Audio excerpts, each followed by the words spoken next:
Thanks so much. Apologies again for being late. Thank you so much for being patient and waiting with us. I really appreciate it. I will go ahead and share my screen to get started, but while I do that, hi, I'm Heather. Thank you so much for joining us for part 3 of this event. Can you all see my screen okay? I get a thumbs up. Awesome. Thank you, Amy. Okay, let's dive in. So on behalf of StartOut and SEMO.ai, I want to thank you for joining us today. And I'm excited to welcome you all to the 3rd installment of The Art of Pitching. Again, I am Heather Lauber, founder and CEO of SEMO.ai, and I have and continue to be your host over the course of these 4 total events, all about getting you ready to pitch your company with confidence. So let's get tonight's party started, or this afternoon's party started, with part 3, design winning slides. Just like last time, let's set the stage for folks who weren't with us and talk about living here in startup land, where 2 things are certain. First, every startup needs a pitch deck, and second, every founder needs to present. Yet, as vital as these 2 things are to every startup's future, why do they remain such a mystery? At SEMO, we're determined to help founders like you demystify the pitching process using our unique tips, tricks, and methods that we'll go over today. Tips and tricks, which, by the way, have helped entrepreneurs raise over $170 million in venture capital. So let's dive in and increase your odds of getting funded too. If you weren't here for the first 2 events, that's okay. In part 1, we covered the art of storytelling and how to use your own story as a founder to inform the story of your pitch. Then in part 2, we covered how to pitch like a star and command a stage like Steve Jobs or Beyonce. You can watch recordings of both events at semo.ai/startout if you want to get caught up, or even just go back to refresh your memory as you're working on your own pitch. That page is the hub for everything you need around these events, including our grand finale pitch sweepstakes. So make sure you head to semo.ai/startout to check all that out. But now let's dive into tonight's chapter, how to construct a presentation deck. Today, we'll go over software, basic design principles, and general rules of thumb to help get you started creating your own perfect pitch deck. Now, as you grab your hard hat, oh, sorry about the barking, 1 second.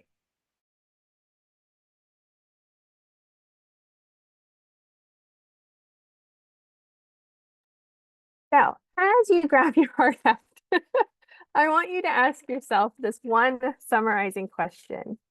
How can I make sure that everything in my pitch is always easy to learn? It's a matter of RESPECT. Making things easy to learn is a sign of respect for your audience, including their time. Are you conveying your message in a way that takes up as little of their time as possible? Their effort. Do you want your audience to feel like they have to expend precious energy and effort to understand your message? Of course not. You want it to be easy for them, which means you need to put in the effort so they don't have to. Lastly, it's respect for their attention. We all know attention can wander, so do your best to keep them engaged, keep them enthralled. Use every tool in your toolbox through humor, empathy, and good design, making sure you're keeping things engaging as a way to show respect to your audience. So much of what we'll talk about when it comes to construction is about how design can help make things easy to learn so that you can show that respect for your audience. So as we go through, please keep this in mind and think of design from the point of view of RESPECT to find out what it means for your pitch. Let's start with software. The top 4 I recommend most are Keynote, which has amazing design features and stellar animated transition options. I built this deck in Keynote. Second, PowerPoint, which is industry standard for a reason, but I do find it a little clunky sometimes, but it's still fabulous. There's Canva, which does have some limited transition options, but a top-notch asset library. Any image, any icon you could ever possibly need is in Canva. Or, last but not least, Google Slides, which is what we use to generate decks here at SEMO. It's surprisingly versatile, totally free, and best of all, it's great when you're working with a team. It also exports to all of the other pitch softwares pretty seamlessly, which is why we chose to use it at SEMO.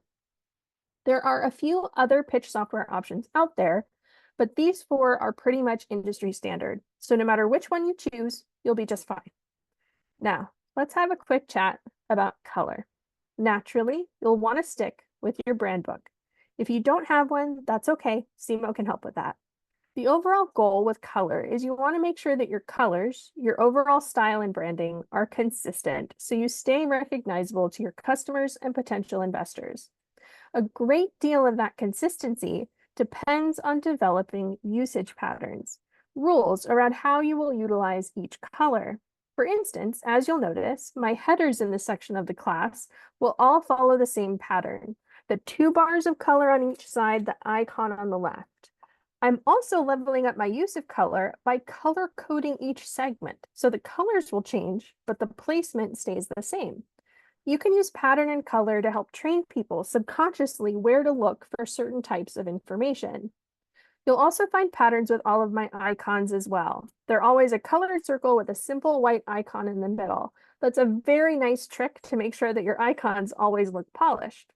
Ultimately, patterns matter. So find ways to create patterns in your own usage of color and then stick to them so that your audience will get used to how they'll find and perceive information.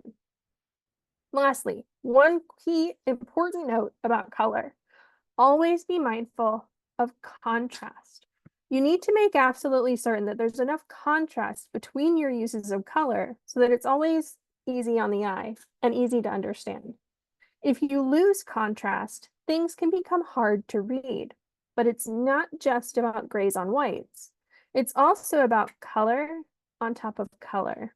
That's not only kind of hard to read, for a lot of people, it can be kind of painful to look at. So let's get rid of that. So much better. In short, be very careful how you use your colors to make sure they're always readable, clear, and looking their best. The next tool in your toolbox, fonts. When it comes to fonts, there are a few good rules of thumb.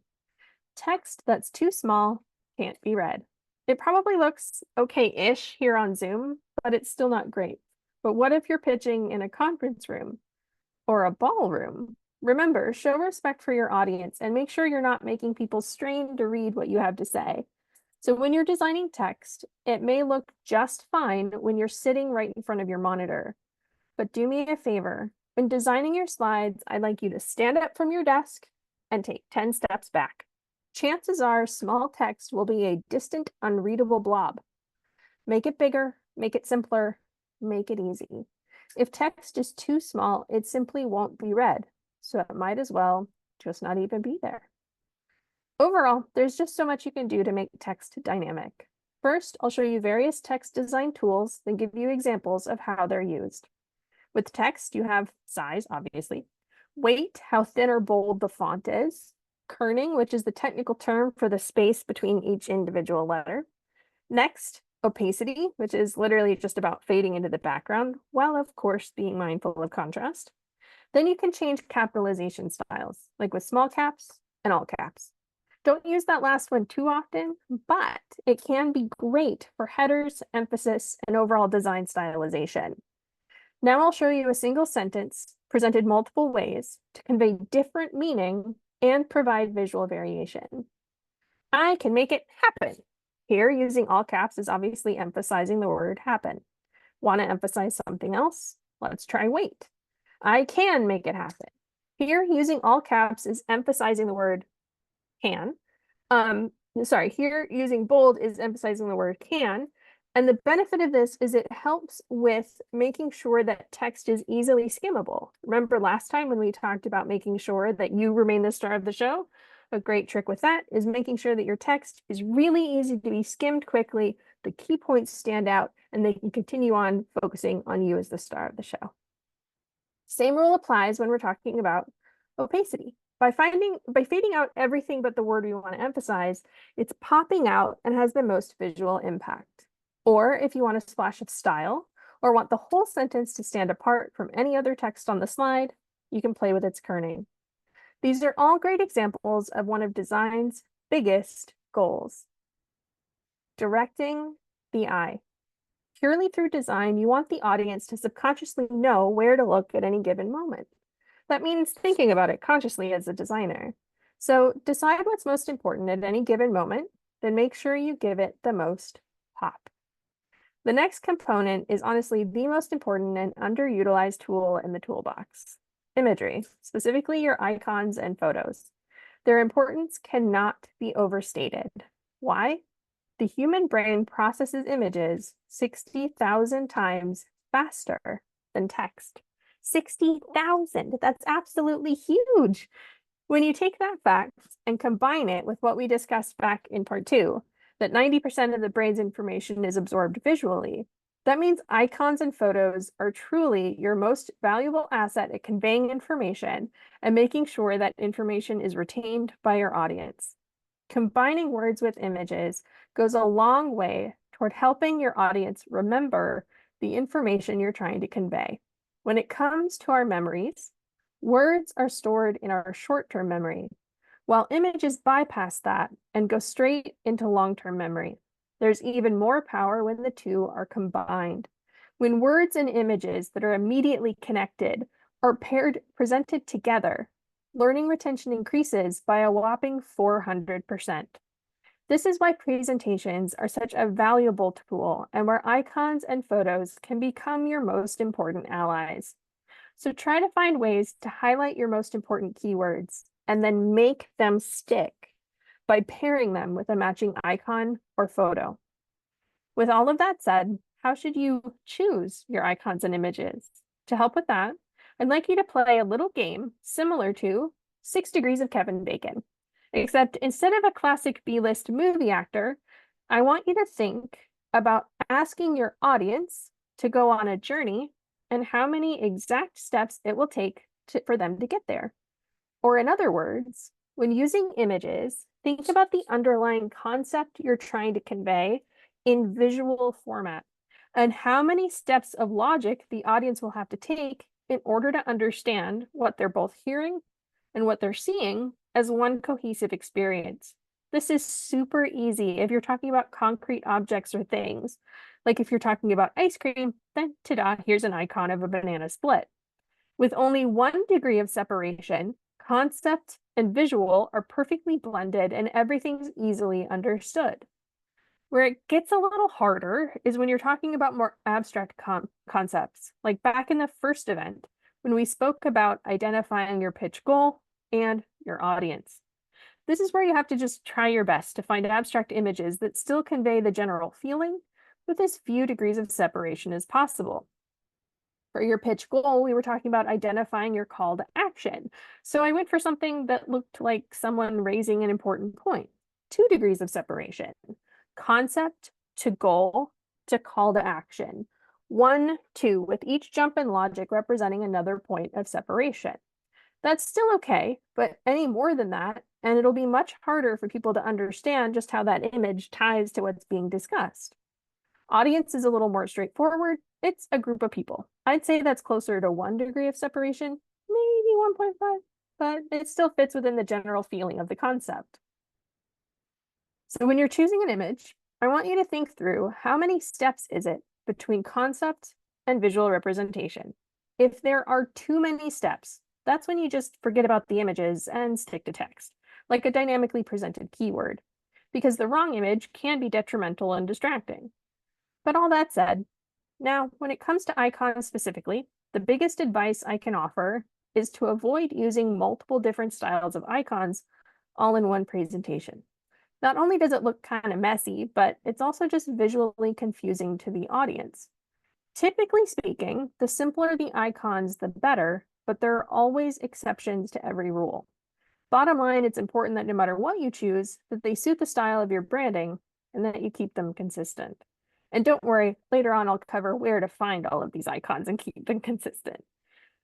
Now, when it comes to photos, please don't be afraid of using stock photos.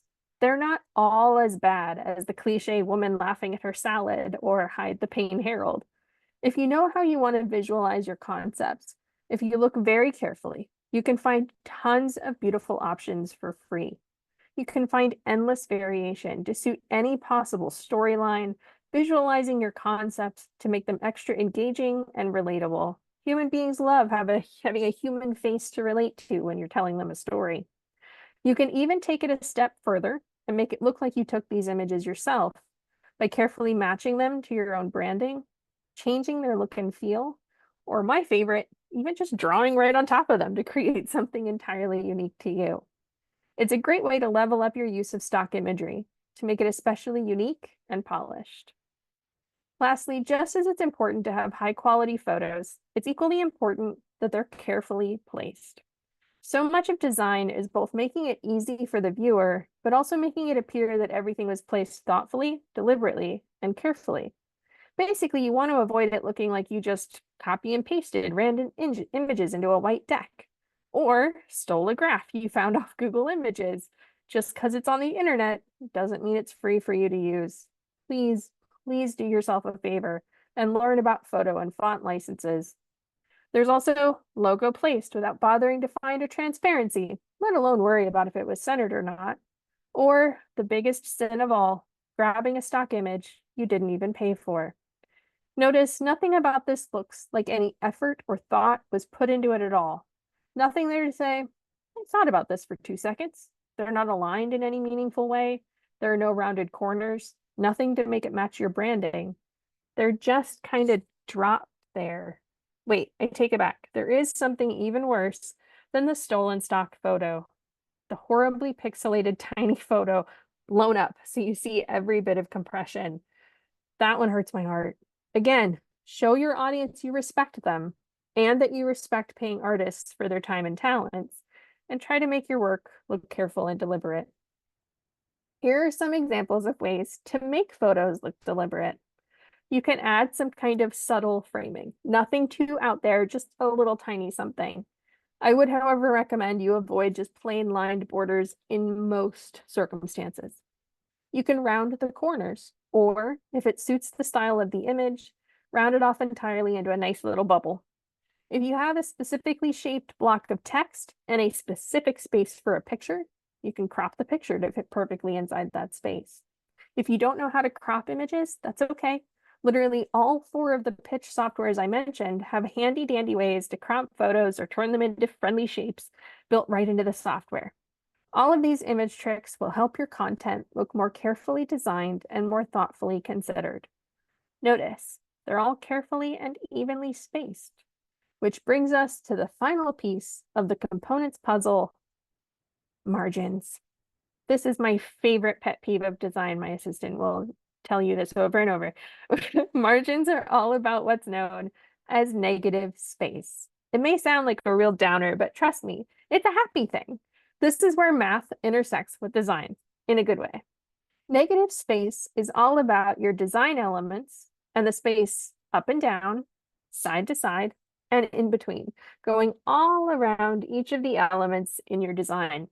If you notice with our examples, the distance from the top of our pink boxes, the next element above it, is precisely the same as the distance from its bottom to the edge of the screen. That distance is also exactly the same as the space between the 2 boxes. Naturally, not everything can be the same all the time, but the goal here is that you can find ways to mirror measurements where you can. Side to side measures exactly 475 pixels in both directions. If you're having a hard time measuring things, there are ways to measure exact placement in all 4 of the pitch softwares I mentioned, or you can cheat a little through what I like to call handy measuring boxes. I'll add them to my screen, move them to where I need them, size them to measure the gap, then move them around to make sure everything lines up. Then away they go, leaving behind a well laid out slide. Here, negative space is providing balance and precision, all to please the eye and make it that much easier to absorb information. Now, watch how bad it looks when things go awry. There's literally no rhyme or reason to why these elements are now asymmetrical. No 2 margins are the same, nothing matches, and nothing flows. In fact, in several places, it feels kind of cramped. Believe it or not, tight, uneven margins have a significant emotional impact on the audience. They're known to increase anxiety and make people feel uncomfortable without ever knowing why. If you think I'm exaggerating, filmmakers use this to their advantage all the time. Alfred Hitchcock pioneered classic horror filming techniques based on the psychology of margins and negative space. Before I show you what I mean by that, a quick trigger warning. I'll be showing stills from and discussing the film Psycho to illustrate a key point about how margins affect audiences. If you're not comfortable with that, that is absolutely positively 110% okay. No judgments if you want to momentarily mute, minimize, or step away. My wonderful assistant Sarah will post in chat when you're clear to come back. With that said, next time you watch the classic film Psycho, notice how the scene starts out with generous margins in a perfectly even, symmetrical shot. Things start to get a little tighter, but they're still symmetrical and even. At the first sign of trouble, we're starting to get a little off kilter, but we're still in well-placed asymmetry with mirrored balance, each subject balancing out the other. But then the threat appears. We're well into asymmetry now. The camera is tighter, the classic screen now asymmetric on the opposite side of the screen. The camera's getting tighter, the cuts are getting faster. She's in the center, but the knife, the attack, the world off kilter, that's off to the side. All symbolism and symmetry and margins. Now the cuts are frantic, the camera's unbearably close, nothing is centered, everything's off kilter, until finally the deed is done, the woman is dead, the world's no longer upright, no longer perfectly balanced as it was. Horror films use these techniques to this day, and it's all based on the psychology of margins. So please keep an eye on yours. And Sarah, please welcome back the audience for anyone who stepped away. Just like human beings who don't like to be cramped in small, confined spaces, design elements don't like to feel cramped either. So make sure you always give them a little space. And just as I'm sure you don't want your audience to feel even remotely like this, try to find symmetry and balance wherever you can. Again, not everything has to be 100% exactly the same symmetrical all the time. You just need to make sure if you introduce a design element or if you use a specific margin width, make sure it's mirrored somewhere else. That's all it is. Consistent breathing room paired with symmetry and balance, all to make it as easy and comfortable as possible to learn. Now that we have our entire component skill set of software, color, typography, imagery, and margins, it's time to get out our blender, combine everything we've learned thus far, sprinkle in a little seasoning with all the philosophies of Beyonce, ease of learning, and so forth, then whip it up to create our slide deck layout. There we go. Sorry, it was a little bit delayed. When creating your layout, I'd like you to think in terms of anchors. Each element you create is a kind of visual anchor, a way to reassure the audience that when they're looking for information, they always know where to go, even if it's purely subconscious. Your first anchor is your header, differentiating it through something like a change of color or some kind of defining shape. Your header could go on the left, on the right, or in the center, whatever best suits your branding. But generally, I tend to prefer the upper left. Regardless, whatever you choose, use it, stick with it. If you have a simple enough logo, some entrepreneurs like to put it in the bottom right-hand corner. Some people will put little itty-bitty confidential warnings in a bottom corner, but it's too small to be read in a presentation deck. Both it and your repeated logo are taking up precious space that could be used to convey vital information. So in my humble opinion, if it's not serving a defined, distinct purpose, why let it take up space? Besides, consistent branding will keep you recognizable without having to use your logo over and over and over again. So my general rule of thumb is save the confidential warnings for your email deck and get it out of here. I don't know if you noticed, but this presentation had lots of standard layouts. Why did I always put them in sets of 3? Because it's been shown that human beings are fantastic at remembering exactly 3 things at a time in our working memory. Any more than that, and they'll quickly fade from our memories. So try your best to group things into sets of 3, even if that means organizing many items into only 3 categories. In addition to those big cards, you should also create lots of ways for presenting various types of information, each with their own rules about any transitions if you're using them that incorporate each item, and how you'll use color and icons. That way, even if the size changes, the same patterns can be repeated to ensure consistency and ease of understanding. This way, the audience knows what to expect. They'll spend less time trying to figure out how the slide is laid out and spend more time actually absorbing what you're trying to say. So come up with your own various layout rules, then follow through with them. Now, every so often, Shake things up with bold, attention-grabbing text or a beautiful image. When it comes to text like this, or indeed any significant text at all, my main point is I don't want you to feel confined to the limitations of a single text box. See how much more visually interesting and exciting even just text can be when you think outside the box. So get creative, play with size, weight, and color to give us something exciting and meaningful to look at. But do this sparingly, or it will start to lose its impact. Save it for when you have something extra important to say. Speaking of that, if you do have something really, truly extra important to say, splash a big, bold image full screen and make sure when you're saying that something extra important that we feel it. Give us a human being with human emotions to relate to make your story and your product come to life. Help us imagine being that person feeling your problem or the joy of having it solved. Finally, at long last, a quick word about time. The length of your pitch is not determined by the number of slides. Rather, it's determined by your script, by what you say. If you spend 10 minutes explaining a ridiculously complex slide, you're going to spend the exact same amount of time as if you spent 1 minute each on 10 simpler slides. Same amount of time spent, but 10 times as many slides. The only difference?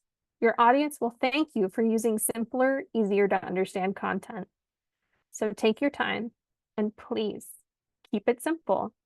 I like to say when you're creating a pitch deck, you're writing a children's book for grown-ups who love money. It's the same general concept. You're taking really complex ideas, making them simple, presenting them visually, and doing it as quickly as possible. Speaking of time, ours is coming to a close. We have finally come to the end of this long and wondrous rainbow of information, finding the treasure at the end, where you'll create and deliver the most impactful presentations of your entire life, building relationships that will help you unlock all the doors of opportunity in your company's future. So let's pop the champagne because yay, you did it. We made it through the course. Woo! Now I'm really wishing PowerPoint had some kind of graduation cap so I could ceremoniously have you move that tassel from side to side. Heck, I'm a designer. Let's make it happen. Move that tassel. Congratulations, perfect pitching graduates. You're now ready to make one hell of a perfect presentation. Now go get them because I believe in you. I don't just believe, I know that you are already that guru on top of the mountain that we talked about way back in part 1. I'm so confident in your guru-ness that heck, I'm already right up there with you. Everyone here at Start Out is up there, and everyone in your network. And of course, your family and friends, not to mention your customers or user base. This is one crowded-ass mountain, all built around belief in you. But as crowded as it is, I bet there's just enough room for your audience, for potential investors to join us up here, supporting you. As you get up on that stage or start that pitch on Zoom, remember, you're not alone. Everyone is up here on your mountain helping to support you. And most importantly, every audience is rooting for you to do well. They want a good show. Now it's just time to make it happen with your own perfect pitch. You know what to do. Start with your stoplight check-in. Make sure you know your pitch goal, that you've considered who your audience is, so you know how to connect with their hearts and minds. With that in mind, think about getting that audience from idea to adoption. If you're struggling with how to put all the pieces together, remember your chapter framework. Use that to organize your storytelling structure, keeping the information flowing in a clear, logical manner. As you move into construction, always remember, believe in yourself. Be yourself. Get up on that stage, tell your authentic story, get your deck ready, and most importantly, go be the star that you already know you are. Now, I'm going to follow my own advice and share my own quick ask with you real quick. Y'all ready? It goes like this. Just in case you need some help, we've taken all of these wonderful pitching strategies and used them to create CMO.ai. It's a handy data-backed engine that can create an entire custom brand with logo, color scheme, and more, then seamlessly apply it across a full pitch deck template in Google Slides, plus a whole host of other marketing assets designed to help you launch, scale, and fundraise. Plus, my experts and I are always on hand if you ever need hands-on help, whether it's custom design or strategy support. We're here to support you.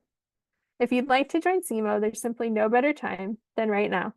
Head over to SEMO.ai to sign up and use code BIGTHANKS to save a whopping 50% off all of our subscriptions.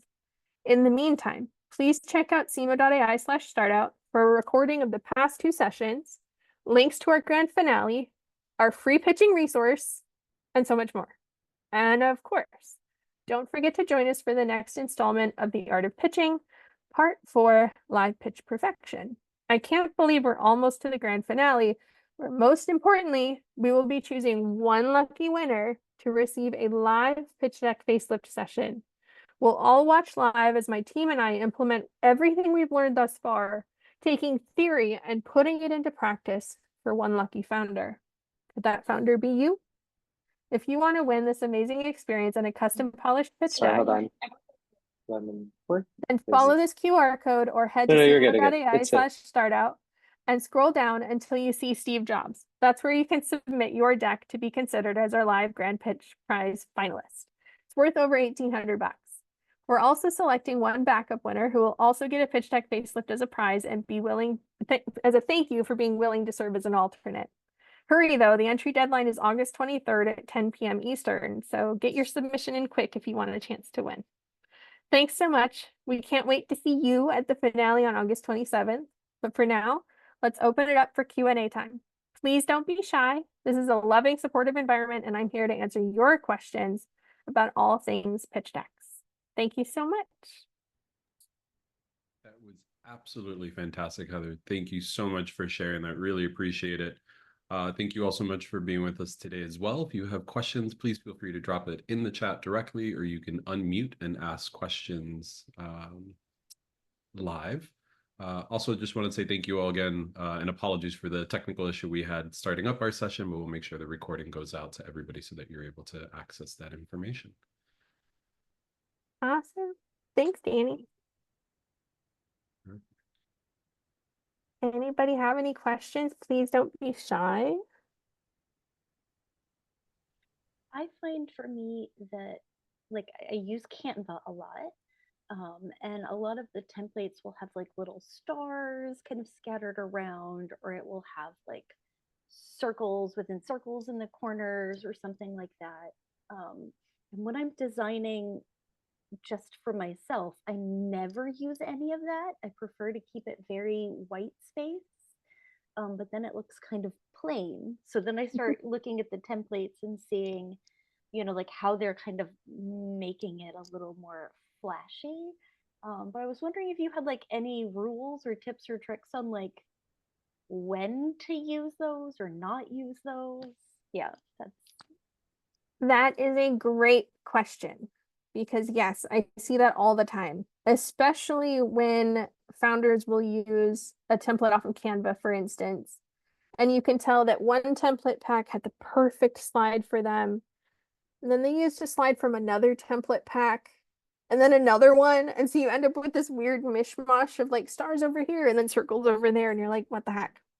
So the best rule of thumb I can offer is simplicity is always better, and meaning is always better than flash. If you're using something on the slide, that means you are using up valuable real estate that could be used to help convey your point faster. If an image is there and has no clear purpose, it is just eating up valuable space. Every inch of that slide should be conveying something of value. One of my favorite tricks, I'm working on a deck right now actually for another accelerator program, and their logo is this really cool stylized M made up of like a cool arch over here, a cool S shape here, and then a little half circle there. And it's so cool that it has all these different shapes that come together to form an M. And so in the corners, instead of just using random circles, I played with the shapes of the logo and reused them in the corners. So it looks like it's just a design element, but I'm still repeating the elements of the brand to get you subconsciously familiar with it. And at first glance, the audience is probably never going to connect that that S shape came from the logo. But it's still about creating that vibe of consistency, that it was custom made for you, that it's all in your branding and colors, and it looks unique and stylized. But generally speaking, I completely agree with you. Clean white space, there is no substitute for that because A, it's the most accessible. It's the easiest for people to see and digest no matter what vision impairment they may have, which up to 20% of your audience likely will have some kind of vision impairment, which is a whole other tangent. But the cleaner the slide, the easier it is for the audience to process the information. So it's definitely a balancing act. I hope that was helpful.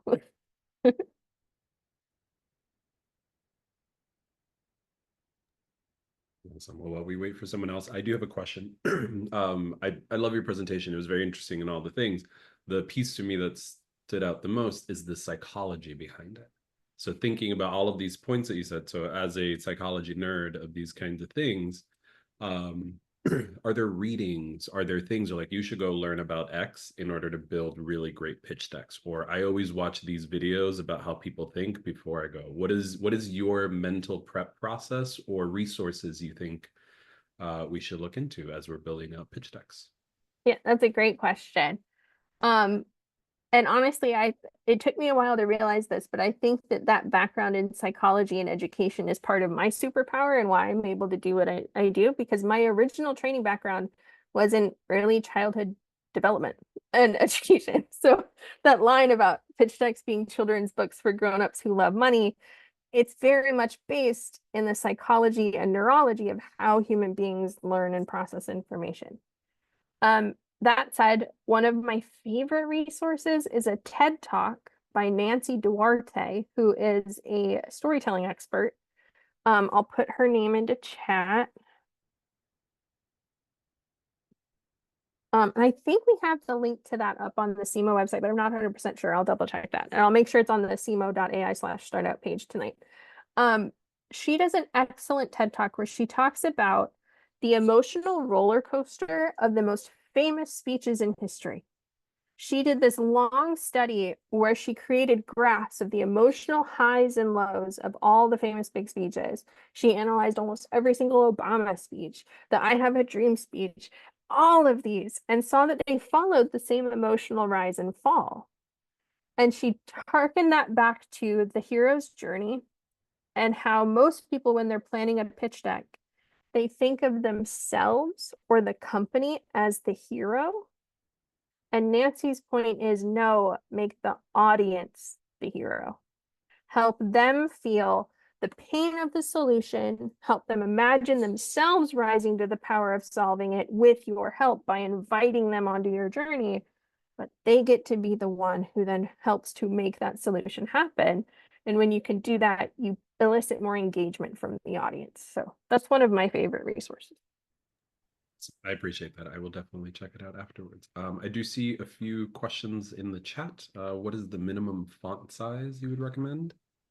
That is a great question, Carrie. That varies a little bit by font because some fonts will have some variation in readability. If you're talking about a clean sans serif, I think the smallest you could go is probably 20 to 22 points. But then some serifs that'll look super tiny. So generally speaking, I think rather than a minimum font size, it's better to stand up from your desk and take some steps back because that'll give you the same basic aspect ratio of being in the back of an audience and looking at a screen on a stage. And I think that's a little better. So A, make sure that you stand up from your desk and take 10 steps back. And then B, more than font size, pay attention to skimmability. Even if you have a good 30-point font, but it's in a giant block of text, a big, huge paragraph, that's going to be just as hard to read as a single line at 14 font.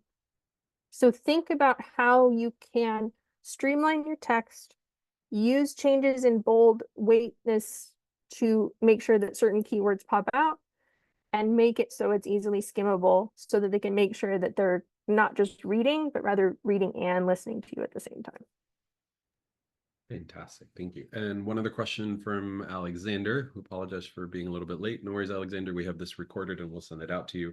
That there are templates that include specific slides, title slide, bullet slide. Do you have a list of slides that you recommend for a template deck? Yes. Yes, yes, yes. If you go to cmo.ai/startout and look for the link to our resource guide, I have a full chapter summary of what needs to be included in your deck. Another thing you can look for is something called Guy Kawasaki's 10-slide template, which is an industry classic and has been since the 1990s. He lists out the basic types of slides that you need to cover in a deck. The one word of caution I would give you with the 10-slide template is most people think, oh, I'll just fill in everything and then I'm done. And they think of each slide as its own little individual universe. And whether it's Guy Kawasaki or any other template, please don't think of it like that. I like to recommend that you think of your slide as an overarching narrative argument. And each slide needs to build logically on the one that came before it, while teeing up the next slide coming up. So if you're not quite sure what order to put your slides in, think of it as that narrative argument. It'll help you organize your information better and make sure that they all come together to form that argument of why you're flipping awesome. Awesome. Fantastic, Heather. Well, I don't see any other questions. I think we're good to end now. Thank you all so much for joining us today. Heather, thank you so much for being with us again. And we're looking forward to our final part of the Art of Pitching. This has been an excellent series, and we're happy to be working with you on this. So please make sure to check out the cmo.ai/startout so you can sign up for the 4th session on the 27th. And we will see you all then. Again, thank you all so much. Have a great rest of your day. Thank you. And don't forget to enter the contest.